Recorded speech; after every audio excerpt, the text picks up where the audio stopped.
রাজধানীর এভারকেয়ার হাসপাতালে চিকিৎসাধীন বিএনপি চেয়ারপারসন খালেদা জিয়ার সিটি স্ক্যান সম্পন্ন হয়েছে। এতে তার রিপোর্ট স্বাভাবিক বলে জানিয়েছে মেডিকেল বোর্ড। তবে শারীরিক অবস্থা কিছুটা উন্নতি হলেও সেটা এখনও বিমান ভ্রমণের জন্য উপযুক্ত নয়। সে কারণে এখনও বিদেশে নেওয়ার সিদ্ধান্ত নেওয়া হয়নি। এদিকে খালেদা জিয়াকে লন্ডনে নেওয়ার জন্য কাতার সরকারের ব্যবস্থা করা এয়ার অ্যাম্বুলেন্সটি মঙ্গলবার ঢাকায় আসার অনুমতি চেয়েছে। সাবেক এই প্রধানমন্ত্রীর শারীরিক অবস্থা সহ সবকিছু ঠিক থাকলে পরদিন 10 ডিসেম্বর এয়ার অ্যাম্বুলেন্সটি তাকে নিয়ে লন্ডনের উদ্দেশ্যে রওনা হবে। দর্শক, এই মুহূর্তে এভারকেয়ার হাসপাতালের সামনে আছেন সহকর্মী আফজাল হোসেন, সরাসরি যুক্ত হচ্ছেন আমাদের সাথে। আফজাল, সিটি স্ক্যান রিপোর্ট পাবার পর আজ বেগম জিয়ার স্বাস্থ্যের সবশেষ কি তথ্য আছে আপনার হাতে? চিকিৎসকরা জানিয়েছেন তিনি মূলত হার্ট, ফুসফুস, কিডনি এবং শ্বাসকষ্টের শ্বাসযন্ত্রের যেই সমস্যা এগুলোতে সবচেয়ে বেশি ভুগছেন। চিকিৎসকরা প্রায় সময় বা নির্দিষ্ট সময় পরপরই টেস্ট করছেন এবং সবশেষ পরিস্থিতি কালকে সিটি স্ক্যান রিপোর্ট কিছুটা নর্মাল হলেও আসলে সব প্যারামিটারগুলোই কিছুটা বাড়ছে কমছে। কোনোভাবেই তিনি এই পুরোটা সময় শঙ্কামুক্ত ছিলেন না এবং এই কারণেই তাকে বিদেশ যাত্রার বিষয়টি বারবার বিলম্বিত হচ্ছে এবং আমরা যেটা জেনেছি আগামীকালকে তার এয়ার অ্যাম্বুলেন্স ঢাকায় পৌঁছবে সকাল নাগাদ এবং এরপরে মেডিকেল বোর্ডের বৈঠক হবে এবং তারপরে হয়তো সিদ্ধান্ত নেওয়া হবে যে তাকে বিদেশ পাঠানো হবে কিনা বা কখন পাঠানো হবে। এবং যদি সবকিছু ঠিকঠাক থাকে এবং তার শরীর এয়ার ট্রাভেলের জন্য উপযুক্ত থাকে সেক্ষেত্রে হয়তো কালকে রাত নাগাদ বিদেশে চিকিৎসার জন্য পাঠানো হবে। আমরা জেনেছি বিএনপির দায়িত্বশীল সূত্র আমাদেরকে জানিয়েছেন ইংল্যান্ডের লন্ডন ব্রিজ হসপিটালে তার চিকিৎসা নেওয়া হতে পারে।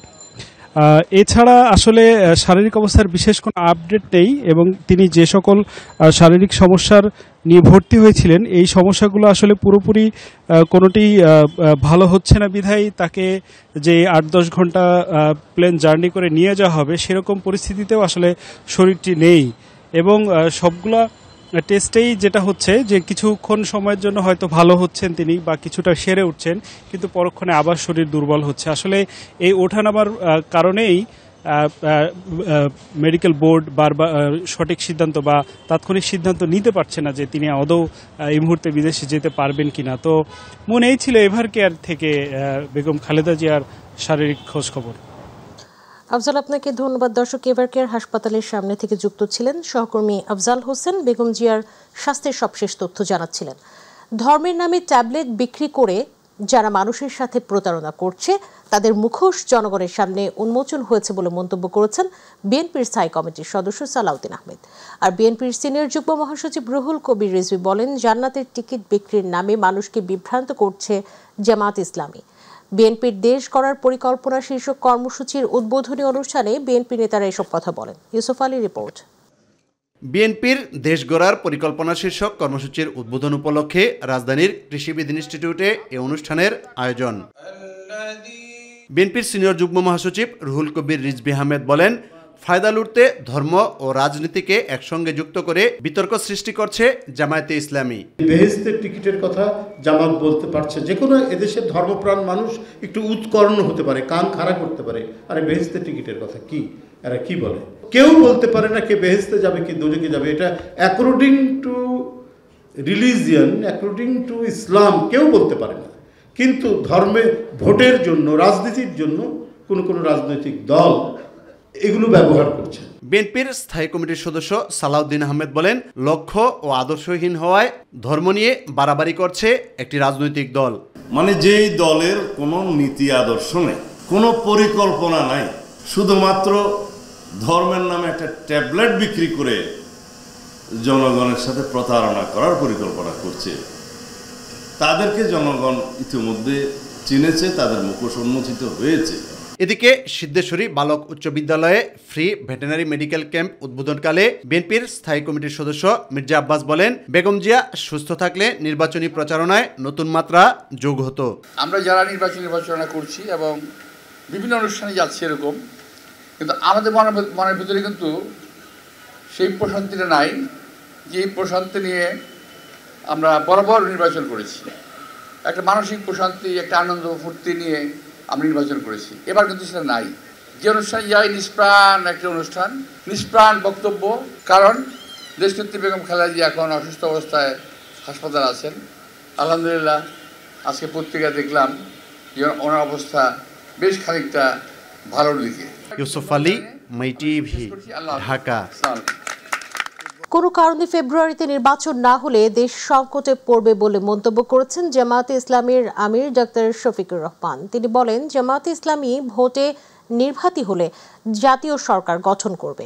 দুপুরে ইউরোপীয় ইউনিয়নের প্রতিনিধি দলের সাথে বৈঠক শেষে তিনি সাংবাদিকদের কথা জানান। তিনি বলেন, জামাত ধর্মকে ব্যবহার করে না, ধর্ম জামাতের কাজের অংশ। তবে যারা নির্বাচনের আগে টুপি পরে তসবিহ বেশি বেশি পাঠ করে তারাই ধর্মকে ব্যবহার করে বলেও মন্তব্য করেন আমির। দারুণভাবে আমরা অনুভব করি যে অ্যাটলিস্ট আগামী 5টা বছর দেশের স্থিতিশীলতা, ইকোনমি ফিরাইয়ে আনা, আইনের শাসন সমাজে কায়েম করা এবং সমাজ থেকে দুর্নীতিকে নির্মূল করা বা বিদায় দেওয়া, এর জন্য প্রয়োজন আমাদের একটি জাতীয় সরকারের। ইলেকশন পিছানোর কোনো সুযোগ আছে মনে করি না, উচিত নয় মনে করি। আমরা মনে করি যে ফেব্রুয়ারির ঘোষিত এই টাইমলাইনের ভিতরে নির্বাচন হওয়াই দেশের জন্য একান্ত প্রয়োজন। এর সামান্য কোনো ব্যত্যয় ঘটলে দেশ দারুণভাবে ক্ষতিগ্রস্ত হবে এবং কারো দ্বারাই দেশ ক্ষতিগ্রস্ত হোক এটা আমরা চাই। ত্রয়োদশ সংসদ নির্বাচন ও গণভোটের তফসিল প্রস্তুতি চূড়ান্ত করতে প্রধান নির্বাচন কমিশনারের সাথে বৈঠক করেছে জামায়াতে ইসলামীর প্রতিনিধি দল। জামায়াতের সেক্রেটারি জেনারেল মিয়া গোলাম পরওয়ারের নেতৃত্বে 6 সদস্যের প্রতিনিধি দল বৈঠকে অংশ নেন। বৈঠক শেষে জামায়াতের সেক্রেটারি জেনারেল বলেন, জাতি নির্বাচনের জন্য অপেক্ষা করছে, তাই তফসিল ঘোষণার সুস্পষ্ট নির্দেশনা চায় জামাত। এছাড়া দ্রুত অবৈধ অস্ত্র উদ্ধার, বিজিবি মোতায়েন ও প্রবাসীদের ভোট দেওয়ার বিষয়ে আলোচনা হয়েছে। ইসি খুব দ্রুত তফসিল ও নির্বাচনের তারিখ ঘোষণা করবেন বলে আশ্বস্ত করেছেন বলে জানান তিনি। নির্বাচনের লেভেল প্লেইং ফিল্ড সম্পর্কে নিশ্চিত করতে পারেননি এবং পারেননি যে বিদ্যমান প্রশাসনিক অবস্থার কিছু তথ্য প্রমাণ স্পেসিফিক আমরা ওনাদের সামনে তুলে ধরে বলেছি যে এই অবস্থা থাকলে এটাকে আমরা লেভেল প্লেইং ফিল্ড হিসেবে গ্রহণ করব না, সুনির্দিষ্টভাবে আপনাদেরকে পদক্ষেপ নিতে হবে এবং after declaration of schedule election কমিশনের কাছে সব এখতিয়ার চলে আসবে প্রশাসনকে যথাযথভাবে নিরপেক্ষ রাখা, প্রয়োজনে রদবদল করা। এখন তো একটা প্রশাসনিক রদবদল হয়েছে, যদি এটা আমরা উল্লেখ করেছি যে আমরা যদি দেখি যে তফসিল ঘোষণার পর কোন কর্মকর্তা খুব নগ্নভাবে তার নিরপেক্ষতা ভঙ্গ করছেন, আমরা এগুলো আপনাদের নোটিশে আনবো। ওনারা কথা দিয়েছেন যে শুধু সুনির্দিষ্টভাবে আমাদের নোটিশে আনলে আমরা তাৎক্ষণিক পদক্ষেপ গ্রহণ করব, এ কথা ওনারা দিয়েছেন। আমিরে জামাত ডাক্তার শফিকুর রহমানের সঙ্গে সৌজন্য সাক্ষাৎ করেছেন ঢাকা নিযুক্ত ব্রুনাইয়ের হাই কমিশনার হাজি হারিস বিন ওসমান। সকাল 9টায় আমিরের সঙ্গে তার বসুন্ধরার কার্যালয়ে এই সাক্ষাৎ অনুষ্ঠিত হয়। এই সময় তার সঙ্গে ছিলেন হাই কমিশনের ফার্স্ট সেক্রেটারি মিস্টার রোজামিন আবদুল্লাহ। সাক্ষাৎকালে 24-এর গণবিপ্লব সহ বিভিন্ন গণতান্ত্রিক আন্দোলনে জামাত ইসলামের গঠনমূলক ভূমিকা তুলে ধরা হয়। ভাতৃপ্রতিম দুই দেশের অর্থনৈতিক উন্নতি, অগ্রগতি ও সমৃদ্ধি ভবিষ্যতে আরো জোরদার হবে বলে দৃঢ় আশাবাদ ব্যক্ত করা হয়। বৈঠকে আমিরে জামায়াতের পররাষ্ট্র বিষয়ক উপদেষ্টা প্রফেসর ডক্টর মাহমুদুল হাসান উপস্থিত ছিলেন।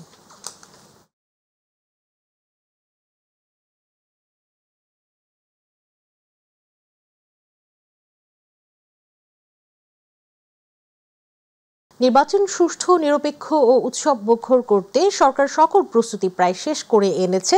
জানুয়ারিতেই পুলিশের চলমান প্রশিক্ষণ শেষ হবে বলে মন্তব্য করেছেন স্বরাষ্ট্র উপদেষ্টা lieutenant general Jahangir Alam Chowdhury.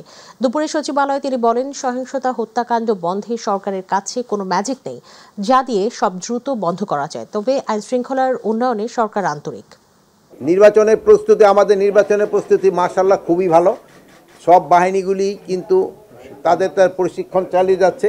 Credible একটা নির্বাচন, উৎসব মুখর একটা নির্বাচন, এটার জন্য যত ধরনের প্রস্তুতি দরকার সবকিছুই নিচ্ছে। নৌ ও শ্রম উপদেষ্টা শাকওয়াত হোসেন বলেছেন, নির্বাচন দেওয়ার বিষয়ে বাধ্যবাধকতা নেই অন্তর্বর্তী সরকারের, তবুও দেশে সুষ্ঠু গণতান্ত্রিক ধারা চালুর জন্য ফেব্রুয়ারি নির্বাচনের সময় নির্ধারণ করা হয়েছে। দুপুরে সচিবালয়ে তিনি সাংবাদিকদের কথা বলেন। তিনি বলেন, নির্বাচন করতে প্রস্তুতি নিচ্ছে নির্বাচন কমিশন। মানুষের মনে কেন সন্দেহ কেন তা জানা নেই বলেও জানান এই উপদেষ্টা। আমাদের তো কেউ ম্যান্ডেট দেয়নি 1 বছরের মাথায় নির্বাচন করতে হবে, 2 বছরের মাথায় নির্বাচন করতে হবে। দেশে একটা নির্বাচন হওয়া উচিত, নির্বাচিত সরকার আসা উচিত, একটা যেটাকে বলে ইউনিভার্সাল যেটা ডেমোক্রেটিক প্রসেস, সেই প্রসেসটা এস্টাবলিশ হওয়া উচিত। আমরা তো গত 17-18 বছরে তো কোনো ডেমোক্রেটিক প্রসেস এস্টাবলিশ হতে দেখি নেই। এখন যদি আমরা সেটা করতে পারি তাহলে তো আমাদের বড় ক্রেডিট। পারবেন বলে মনে হচ্ছে? পরিবেশ সবকিছু আমি তো মনে করি না পারার কোনো কারণ নাই। জাতীয় পার্টির সাবেক দুই নেতা আনিসুল ইসলাম মাহমুদ ও আনোয়ার হোসেন মঞ্জুর নেতৃত্বে 18টি দল নিয়ে আত্মপ্রকাশ করেছে নতুন রাজনৈতিক জোট জাতীয় গণতান্ত্রিক ফ্রন্ট এনডিএফ। দুপুরে আনুষ্ঠানিকভাবে এই জোটের আত্মপ্রকাশ ঘটে। জোটের নেতারা জানিয়েছেন গণতান্ত্রিক ধারা অব্যাহত রাখতে এবং দেশের মানুষের অধিকার আদায়ে কাজ করবে এনডিএফ। জাতীয় পার্টির একাংশের মহাসচিব এবিএম রুহুল আমিন হাওলাদার বলেন, জাতীয় পার্টিকে বাদ দিয়ে সংস্কার হতে পারে না। অংশগ্রহণমূলক নির্বাচন নিশ্চিতে সব দলকেই সমান সুযোগ দিতে হবে। আর ব্যারিস্টার আনিসুল ইসলাম মাহমুদ বলেন, নির্বাচনকে সামনে রেখে প্রতিযোগিতামূলক সুস্থ রাজনীতির পরিবেশ তৈরিতে অন্তর্বর্তী সরকারের ভূমিকা স্পষ্ট, দৃঢ় বা নিরপেক্ষ নয়। এ সময় অতীতের সব ভুল ত্রুটি ভুলে আগামী নির্বাচন অংশগ্রহণমূলক করার আহ্বান জানান তিনি। নিঃশর্ত ক্ষমা চাওয়ায় আদালত অবমাননার অভিযোগ থেকে বিএনপি নেতা অ্যাডভোকেট ফজলুর রহমানকে অব্যাহতি দিয়েছে আন্তর্জাতিক অপরাধ ট্রাইব্যুনাল। ট্রাইব্যুনাল 1-এর চেয়ারম্যান বিচারপতি মোহাম্মদ গোলাম মর্তুজা মজুমদারের নেতৃত্বাধীন 3 সদস্যের বিচারিক প্যানেল এই আদেশ দেন। এর আগে এদিন বেলা 11টার দিকে আইনজীবীদের নিয়ে ট্রাইব্যুনাল 1-এ হাজির হন ফজলুর রহমান। এদিকে গণভ্যুত্থানে সংগঠিত হত্যাকাণ্ডে মানবতা বিরোধী অপরাধের মামলায় ওবায়দুল কাদের ও সাবেক মন্ত্রী প্রতিমন্ত্রী সহ 41 জনের বিরুদ্ধে 9 ফেব্রুয়ারির মধ্যে তদন্ত প্রতিবেদন জমা দিতে প্রসিকিউশনকে নির্দেশ দিয়েছেন আন্তর্জাতিক অপরাধ ট্রাইব্যুনাল। এছাড়া ক্যামেরা ট্রায়ালের মাধ্যমে মাহবুবুল আলম হানিফ সহ 4 জনের মানবতা বিরোধী অপরাধ মামলার প্রথম সাক্ষ্য গ্রহণ হয়েছে আজ।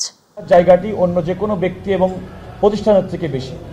আদালত আমাদের বক্তব্য শুনেছেন। আমাদের সিনিয়র জয়নুল আবেদিন তিনি আদালতকে বলেছেন যে অনেক সময় উনি কোনো ইন্টেনশন, ওনার উদ্দেশ্য ছিল না এই বক্তব্য যেটা দিয়েছেন তিনি অস্বীকার করেননি, তবে তার কোনো উদ্দেশ্য ছিল না যে আদালতকে হেয় প্রতিপন্ন করা, মানুষের কাছে বিচারকে প্রশ্নবিদ্ধ করা কিংবা এই ট্রাইব্যুনালের কোনো কার্যক্রম কিংবা বিচারকে প্রশ্নবিদ্ধ করা। স্যারের এই আবেদনের পরিপ্রেক্ষিতে আদালত আমরা যে ব্যাখ্যা দিয়েছিলাম এবং সেই ব্যাখ্যার মধ্যে তিনি আদালতের কাছে নিঃশর্ত ক্ষমা প্রার্থনা করেছেন এবং সেটা গ্রহণ করে ওনার বিরুদ্ধে আদালত অবমাননার জন্য যে প্রসিডিংটা শুরু হয়েছিল সেটিও ড্রপ করে দিয়েছেন। অর্থাৎ এখন এই ট্রাইব্যুনালের সামনে জনাব ফজলুর রহমানের বিরুদ্ধে আদালত অবমাননার কোনো প্রসিডিং পেন্ডিং নেই। এই আদালত যেহেতু আইনের দ্বারা পরিচালিত, একজন আইনজীবী হিসাবে, মুক্তিযোদ্ধা হিসাবে, সিনিয়র পলিটিশিয়ান হিসাবে আদালতের ব্যাপারে মন্তব্য করার ব্যাপারে অধিক সতর্ক হওয়া প্রয়োজন এবং পলিটিশিয়ানরা যদি সতর্কভাবে কথা না বলেন তাহলে এই রাষ্ট্র কোনোভাবে ফাংশন করতে পারে না। এই ধরনের কমেন্ট উনি করেছেন। সর্বোপরি যেহেতু তিনি ক্ষমা প্রার্থনা করেছেন এবং তিনি বলেছেন যে কথাগুলো বলেছেন এগুলো তার বলা ঠিক হয়নি, সে কারণে আদালত তার ক্ষমা প্রার্থনার আবেদনটা মঞ্জুর করেছেন এবং কন্টেম্পটের দায় থেকে তাকে অব্যাহতি দিয়েছেন। সংবিধানের পঞ্চদশ সংশোধনীর অংশ বিশেষ বাতিল করে হাইকোর্টের দেওয়া রায়ের বিরুদ্ধে করা আপিল আবেদনের উপর চতুর্থ দিনের মতো শুনানির জন্য দিন ধার্য হয়েছে আজ। প্রধান বিচারপতি সৈয়দ রেফাত আহমেদের নেতৃত্বাধীন 6 সদস্যের আপিল বিভাগের পূর্ণাঙ্গ ও নিয়মিত বেঞ্চে শুনানির জন্য আজকের দিন নির্ধারিত রয়েছে। পদ্ধতিগত ত্রুটি, বিষয়বস্তু ও উদ্দেশ্যের কারণে সংবিধানের পঞ্চদশ সংশোধনী আইন পুরোটাই বাতিল হওয়া উচিত বলে মনে করেন জ্যেষ্ঠ আইনজীবী শরীফ ভূঁইয়া। তবে বিকল্প হিসেবে তিনি বলছেন, সংবিধানের 104 অনুচ্ছেদের ক্ষমতা প্রয়োগ করে আপিল বিভাগ সম্পূর্ণ ন্যায় বিচারের স্বার্থে সংশোধনীর কিছু বিধান সুরক্ষার জন্য মার্জনাও করতে পারেন। লক্ষ্মীপুরে মেঘনায় দেখা দিয়েছে ইলিশের আকাল। নদীতে গেলেও জেলেদের জালে মিলছে না কাঙ্ক্ষিত ইলিশ। প্রক্ষান্তরে জালে ধরা পড়ছে পাঙাশ, কোরাল, চিংড়ি, আইড়, বোয়াল, পোয়া সহ অন্যান্য মাছ। এদিকে মৎস্য বিভাগ বলছে ইলিশের স্বল্পতার সাময়িক, খুব শীঘ্রই জালে উঠতে পারে কাঙ্ক্ষিত বড় ইলিশ। প্রতিনিধি শফিউল আজম চৌধুরী জুয়েলের তথ্যচিত্র আরো জানাচ্ছেন শামসাবিজ উচ্ছ্বাস। মেঘনা নদীর বুকে চলে জেলেদের নিয়মিত ইলিশ শিকার, কিন্তু এখন নদীতে নেই তেমন ইলিশের দেখা। জাল ফেললেই উঠছে পাঙাশ ও অন্যান্য মাছ। লক্ষ্মীপুর সদরের কাচিয়া কাঠির মাথা, তুলাতুলি ও শিবপুরের ভোলার খালঘাটে গিয়ে দেখা যায় কেউ ট্রলার নিয়ে নদীতে যাচ্ছেন, কেউ ফিরে এসে আড়তে বিক্রি করছেন দিনের শিকার। তবে ইলিশ নয়, জেলেদের ঝুড়ি ভরে আছে পাঙাশ, কোরাল, চিংড়ি, আইড়, বোয়াল ও পোয়া মাছ। আমরা প্রায় 1.5 কোটি টাকার মতো নদীতে দাদন আছে, জানলায় মাছও পাইতেছে না, টাকা উদ্ধার করতে পারতেছি না। যা মাছ পায় গুড়া, এই মাছে জাইলারও ফসাইতেছে না, আমাকেও ফসাইতেছে না। ইলিশ মাছের সাইজ হলো ছোট, ইলিশ মাছ ধরা এমনি পোষে না। জেলেদের দাবি বড় ইলিশ না থাকায় খরচ মিটিয়ে লাভ তুলতে পারছেন না অনেকেই। আড়তদারেরও পড়তে হচ্ছে বিপাকে। মোকাম থেকে চাপ থাকলেও পাঠানো যাচ্ছে না কাঙ্ক্ষিত ইলিশ। এখন বর্তমানে 400 টাকার মাছ পাইছি, বর্তমানে 600 টাকা খরচ। আমরা তো আড়তদার, জেলে তো মাছ পায় না, এদেরকে আমাদেরকেই চালাইতে হয়। 300-400 টাকার মাছ বেচে তার চেয়ে বেশি খরচ হয়।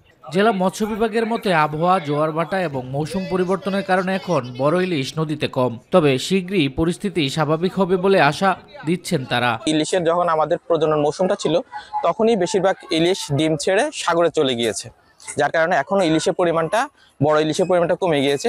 কিছুদিন পর থেকে জাটকার পরিমাণ বাড়বে, হয়তো যারা জাটকাগুলো বড় হয় তখন আবার বড় ইলিশ হবে, আবার নদীতে ফিরে আসবে, তখন দেখা যায় ইলিশের প্রাচুর্যতা বাড়বে। বছরের শেষ প্রান্তে দাঁড়িয়ে এখনো ইলিশের অপেক্ষায় জেলেরা। নদীতে কবে আবার ভিড়বে কাঙ্ক্ষিত রূপালী শস্য, সে আশা নিয়ে ভরসা রাখছেন তারা শীতের পরের মৌসুমের ওপর।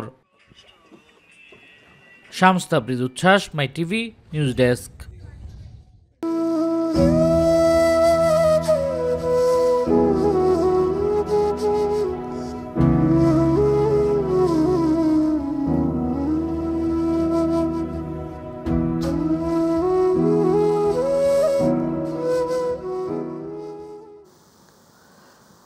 ডিসেম্বর মাদারীপুরের কালকিনি ও ডাসার উপজেলা হানাদার মুক্ত দিবস। 1971 সালের এই দিনে বীর মুক্তিযোদ্ধারা নিজেদের জীবনকে বাজি রেখে পাক হানাদার বাহিনীকে পরাস্ত করে কালকিনিকে দখলমুক্ত করেন।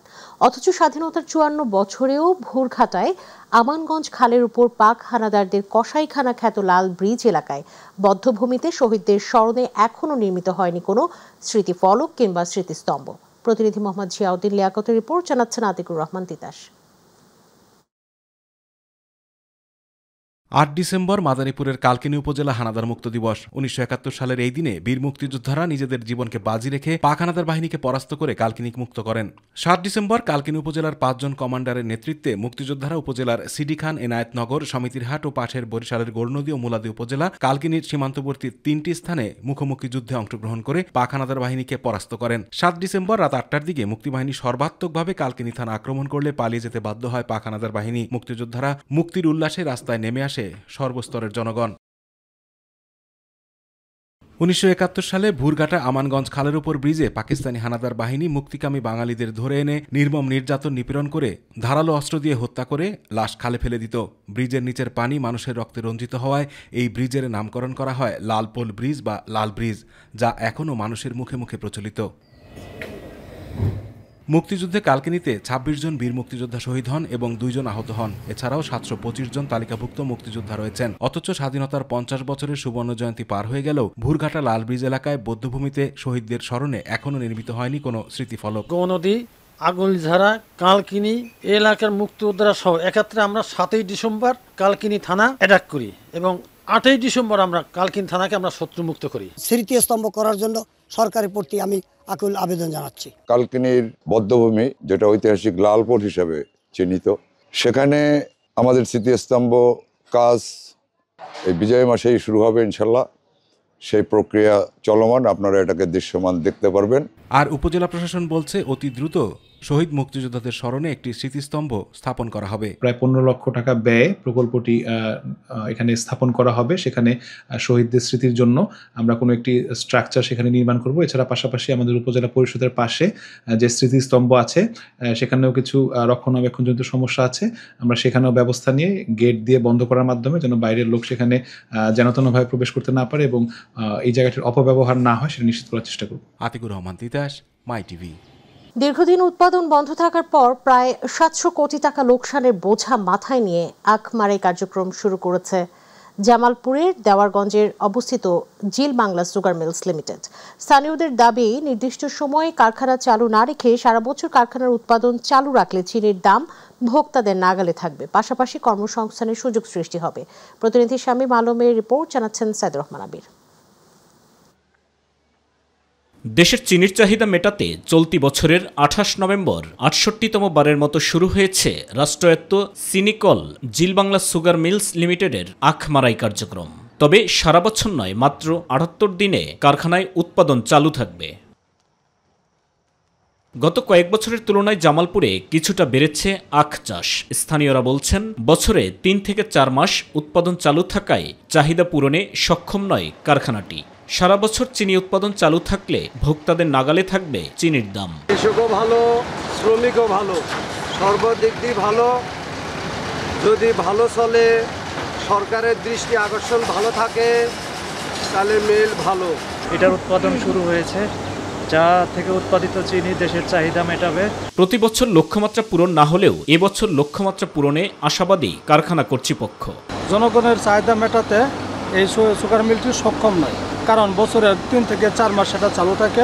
মিলটা দীর্ঘদিন বা সারা বছর চালু থাকে, তাহলে আমাদের বাংলাদেশে অনেকটা চিনির দাম কমে যাবে। বর্তমানে কারখানাটির প্রধান প্রতিবন্ধকতা আখের স্বল্পতা। আশপাশের আখ চাষিদের আগ্রহ বৃদ্ধির জন্য কারখানা কর্তৃপক্ষ তাদের কার্যক্রম চালিয়ে যাচ্ছে। চাষিদের কাছ থেকে আখের যোগান বৃদ্ধি পেলে চিনি উৎপাদন বৃদ্ধি পাবে এবং লোকসান কমবে। এই মৌসুমে যে লক্ষ্যমাত্রা ধরা হয়েছে 70,000 মেট্রিক টন আখ মাড়াই করে চিনি উৎপাদন 4,900, কিন্তু এর চেয়েও যদি বেশি আখ সরবরাহ পাওয়া যায় তাহলে হয়তো এই চিনি উৎপাদনের পরিমাণ আরও বৃদ্ধি পাবে। আখ চাষিদের সরকারিভাবে সহযোগিতার পাশাপাশি আখের ন্যায্য মূল্য প্রদান করলে আখ উৎপাদন বাড়ানো সম্ভব বলে মনে করছেন সংশ্লিষ্টরা। সাইদুর রহমান আবির, মাই টিভি নিউজ ডেস্ক। হবিগঞ্জের লাখায়ে ধলেশ্বরীর খাঞ্জা বিল দখল নিয়ে দুপক্ষের মধ্যে চতুর্থ দফায় সংঘর্ষ হয়েছে। এতে উভয় পক্ষের অন্তত 30 জন আহত হন। বেলা 11:30টার দিকে এই সংঘর্ষ শুরু হয়। খবর পেয়ে পুলিশ ঘটনাস্থলে গিয়ে সংঘর্ষ থামাতে ব্যর্থ হয়। পরে সেনাবাহিনীর সদস্যরা দুপুর 1টার দিকে পৌঁছে পরিস্থিতি নিয়ন্ত্রণে আনে। দুই পক্ষের মধ্যে এর আগেও 3 বার সংঘর্ষ হয়। লাখাই থানার ওসি তদন্ত কৃষ্ণচন্দ্র মিশ্র বলেন, ধলেশ্বরী খাঞ্জা বিল নিয়ে দুটি সমিতির মধ্যে দীর্ঘদিন ধরে বিরোধ চলে আসছে। এর জের ধরে আজ দুপুরে দুপক্ষের লোকজন সংঘর্ষে জড়ায়। খবর পেয়ে থানা পুলিশ ও সেনাবাহিনী সংঘর্ষ থামায়। বর্তমানে পরিস্থিতি নিয়ন্ত্রণে আছে এবং এলাকায় অতিরিক্ত পুলিশ মোতায়েন করা হয়েছে। এবার আমাদের কৃষি।